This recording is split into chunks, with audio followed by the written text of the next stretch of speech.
ഈ വേദിയിലുള്ള വിശിഷ്ട വ്യക്തിയെ ഞാൻ സംസാരിക്കാൻ വേണ്ടി വന്ന ആളെ ഞാൻ ഇവിടെ പറയുന്നത് കേൾക്കാൻ വന്നതാണ്. വാസ്തവത്തിൽ ഇവിടെ ഇരിക്കുന്ന ആൾക്കാർ സാഹിത്യത്തെപ്പറ്റി ചിന്തിക്കുന്ന പോലെ ഞാൻ ചിന്തിച്ചിട്ടില്ല. പക്ഷേ എങ്കിലും വായിച്ചിട്ടുണ്ട് എന്ന് പറയാം. 20-ാം നൂറ്റാണ്ടിൻ്റെ ആരംഭകാലത്തിൽ അല്ലെങ്കിൽ അതിൻ്റെ 20-ാം നൂറ്റാണ്ടിൻ്റെ പകുതി കാലം ജീവിച്ചിരുന്ന പല ആൾക്കാരും സിനിമയുമായിട്ട് വളരെ അടുത്ത് ജീവിച്ചവരാണ്. നമ്മുടെ തന്നെ മഹാസാഹിത്യകാരനായിരുന്ന ബഷീർ, അദ്ദേഹത്തിൻ്റെ ചിന്തകളിൽ വാസ്തവത്തിൽ സിനിമയുണ്ട് എന്നുള്ളത് വളരെ വ്യക്തമാണ്. കാരണം ആദ്യം അദ്ദേഹം എഴുതിയ ഭാർഗവീന്ദ്രയം എന്ന് പറയുന്ന ആ സ്ക്രിപ്റ്റ് പഠിച്ചാൽ നമുക്ക് മനസ്സിലാകും സാഹിത്യത്തെക്കാട്ടിൽ കൂടുതൽ അദ്ദേഹം ചിന്തിച്ചത് സിനിമയെ പറ്റിയാണെന്ന് മനസ്സിലാക്കും. മറ്റൊരു സിനിമയിലും ഒരു സാഹിത്യകാരൻ ഡയറക്റ്റായിട്ട് ഓഡിയൻസിനോട് പറയുന്നത് ഈ പറയുന്ന ഭാർഗവി എന്ന് പറയുന്ന പ്രേതത്തിനോടാണെങ്കിലും പറയുന്നത് ശരിക്കും ജനങ്ങളോട് തന്നെയാണ് പറയുന്നത്. അങ്ങനെ പറഞ്ഞിട്ട് 2-2.5 മണിക്കൂർ ഈ സാഹിത്യകാരനെ നിർത്താൻ കഴിയുക എന്ന് പറയുന്നത് വലിയ അത്ഭുതമാണ്. അപ്പോൾ അദ്ദേഹം എന്ന് പറയുന്നത് സിനിമയുടെ മർമ്മവും മനസ്സിലാക്കാൻ ശ്രമിച്ചിരുന്ന ഒരാളായിരുന്നു എന്ന് വ്യക്തമാണ്. ഇത് ആ കാലത്ത് ജീവിച്ചിരുന്ന അഫ്കോഴ്സ് ബഷീറിനെ പോലൊരു സാഹിത്യകാരൻ മാത്രമല്ല, ഇംഗ്ലണ്ടിൽ പറ്റി ജീവിക്കുന്ന ഗ്രേം ഗ്രീൻ എന്നൊക്കെ പറയുന്ന സാഹിത്യകാരന്മാരൊക്കെയും സിനിമയാണ്. ഗ്രേം ഗ്രീൻ്റെ വളരെ പ്രശസ്തമായ ബുക്കുണ്ട്, മോർണിംഗ്സ് ഇൻ ദ ഡാർക്ക് എന്നാണ്. അതായത് പകൽ സിനിമ കാണുന്നതിനെ പറ്റിയാണ് അതുള്ളത്. മോർണിംഗ് ഷോയും മാറ്റിനെയും ആ കാലഘട്ടത്തിൽ സിനിമ കണ്ടുകൊണ്ട് അങ്ങനെ സിനിമയെ, അതായത് സിനിമ ആ കാലഘട്ടത്തിൽ 1920-കളിലും 30-കളിലും 40-കളിലും എന്ന് പറയുന്നത് ഒരു പുതിയ കലാരൂപമായി രൂപം പ്രാപിച്ചു വരുന്നതേ ഉള്ളൂ. അങ്ങനെ വരുന്ന ഒരു കലാരൂപത്തെ പഠിക്കാൻ സാഹിത്യകാരനും വളരെ കൗതുകത്തോട് സിനിമയെ നോക്കിക്കാണുകയും അതിൽ നിന്ന് ഒരുപാട് പാഠങ്ങൾ പഠിക്കുകയും ചെയ്ത ആൾക്കാരാണ്.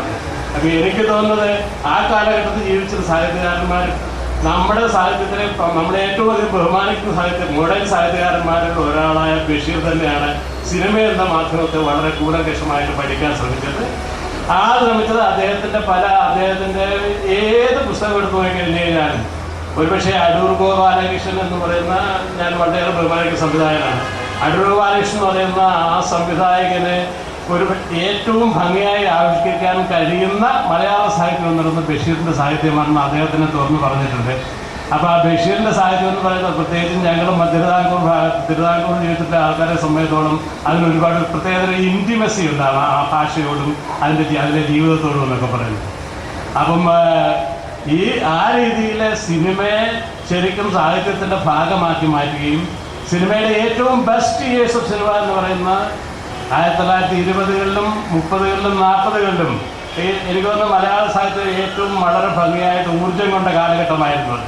ആ കാലഘട്ടത്തിൽ സാഹിത്യം മാത്രമല്ല, സിനിമ എന്ന് പറയുന്നത് ആ പുതിയ സങ്കേതം എന്ന് പറയുന്നത് ശരിക്കും നമ്മുടെ സാഹിത്യകാരന്മാർ ഇവിടെ ഇരിക്കുന്ന പല ആൾക്കാർ ഉൾപ്പെടെയുള്ള ആൾക്കാർ സിനിമയിൽ നിന്ന് ഊർജം കൊണ്ടിട്ടുള്ള ആൾക്കാരാണെന്ന് ഞാൻ വിശ്വസിക്കുന്നു.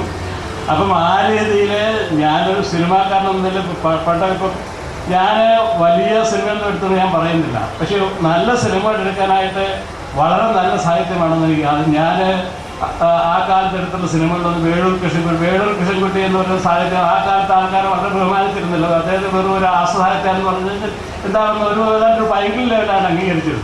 പക്ഷേ അത്തരം ഒരു പൈകിൾ ലെവലുള്ള ഒരു കൊച്ചു കാര്യം എടുത്തിട്ട് അതിനെ കുറച്ചുകൂടി മനുഷ്യന് വിശ്വസിക്കാവുന്ന രീതിയിൽ, മനുഷ്യനെ ആസ്വദിക്കാവുന്ന രീതിയിൽ അതിനെ മാറ്റിയെടുക്കാൻ സാധിക്കും. അപ്പോൾ മഹത്തായ സാഹിത്യമല്ല, മഹത്തായ സിനിമ അതിൽ നിന്ന് ഊർജം കൊള്ളുന്നതാണ്.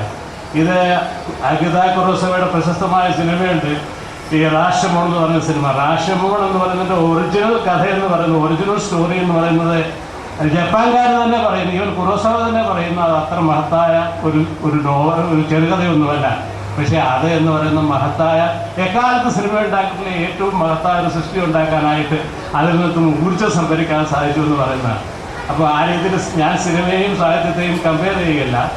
അപ്പോൾ അങ്ങനെ കമ്പയർ ചെയ്യുന്നത് ശരിയല്ല. പക്ഷേ എങ്കിൽ പോലും ഇത് രണ്ടും എന്ന് പറയുന്നത് ഈ 20-ാം നൂറ്റാണ്ടിൻ്റെ ആരംഭകാലത്ത് നമുക്കൊക്കെ ബലം തന്ന ആ കാലഘട്ടത്തിൽ ഞാൻ 60-കളിൽ ജനിച്ച ആളാണ്. അതിനു മുമ്പ് ജനിച്ചവരും ഉണ്ട്.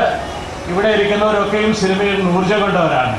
എന്ന് പറഞ്ഞാൽ സാഹിത്യത്തിന് കൊടുക്കുന്ന ഏതാണ്ട് അതേ പ്രാധാന്യം തന്നെ കൊടുത്തിരുന്നു.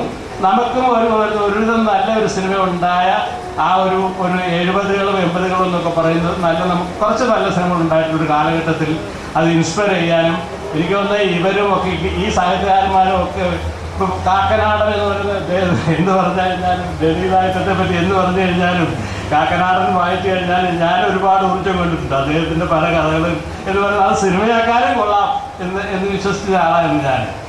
അപ്പം ആ രീതിയിൽ ഈ എല്ലാ സാഹിത്യവും സമയത്തും മഹത്വം നോക്കിയല്ല സാഹിത്യം സിനിമയാകുന്നത് അതിൽ നിന്ന് എന്തുണ്ടാകാം, രണ്ട് തലത്തിലാണ് നിലനിൽക്കുന്നത്. സാഹിത്യത്തിലെ അതിമനോഹരമായ ഒരു ഭാഗം അല്ലെങ്കിൽ ഒരു വാക്യം, ഒരു വാചകം എന്ന് പറയുന്നത് ഉയർന്നു പൊന്തി അങ്ങനെ ഒരു മല പോലെ ഉയർന്നു വരുന്ന സമയം. പക്ഷേ അത് സിനിമയിൽ വരുന്ന സമയത്ത് അങ്ങനെ ഉയരണമെന്നില്ല, അത് നിലത്ത് കിടന്ന് എഴുതുകയുള്ളൂ. അപ്പോൾ ഈ സാഹിത്യത്തിൻ്റെ മറ്റൊരു ഭാഗമാണ് സിനിമയായി മാറുന്നത്. അതായത് നമുക്ക് സങ്കല്പിക്കാൻ കഴിയുന്ന വേറൊരു തലമുണ്ട്, ആ തലമാണ് സിനിമയായി മാറുന്നത്. അവിടെ മഹത്തായ സിനിമ എന്ന് പറയുന്നത് മഹത്തായ അക്ഷരങ്ങളല്ല, മഹത്തായ കാഴ്ചകളാണ്. ആ കാഴ്ചകളിൽ നിന്ന് ഇൻസ്പയർ ചെയ്യാൻ കഴിയുന്നതാണ് സിനിമയുടെ ഏറ്റവും വലിയ ഒരു പ്രത്യേകത എന്ന് പറയുന്നത്. വളരെ ചെറുതെങ്കിലും അപൂർവം ചില കോൺട്രിബ്യൂഷൻ സിനിമയ്ക്ക് ചെയ്യാൻ സാധിച്ച ഒരു വ്യക്തി എന്ന നിലയിൽ ഇത് ഇത്രയുമാണ് എൻ്റെ അഭിപ്രായം. ഇവിടെ ഈ പുസ്തകം പ്രകാശനം ചെയ്യുക എന്ന് പറയുന്നതൊരു വലിയ കാര്യമാണ്, പ്രത്യേകിച്ച് സദസ്സ് നിൽക്കുന്നൊരു വലിയ കാര്യം ഞാൻ വിശ്വസിക്കുന്നു. കാരണം എന്നെക്കാട്ടിൽ പ്രത്യേകം നമ്മുടെ സാഹിത്യത്തിലെ ആൾക്കാർ വിട്ടുനോക്കുന്ന ആൾക്കാരാണ് ഇവിടെ ഇരിക്കുന്ന പല ആൾക്കാരും. അപ്പം നമ്മളെ അങ്ങനെ രീതിയിൽ കാണുന്നവരല്ല, അങ്ങനെ ഒരു ബുദ്ധിജീവിയുടെ ലെവലിലേക്ക് കാണാറില്ല.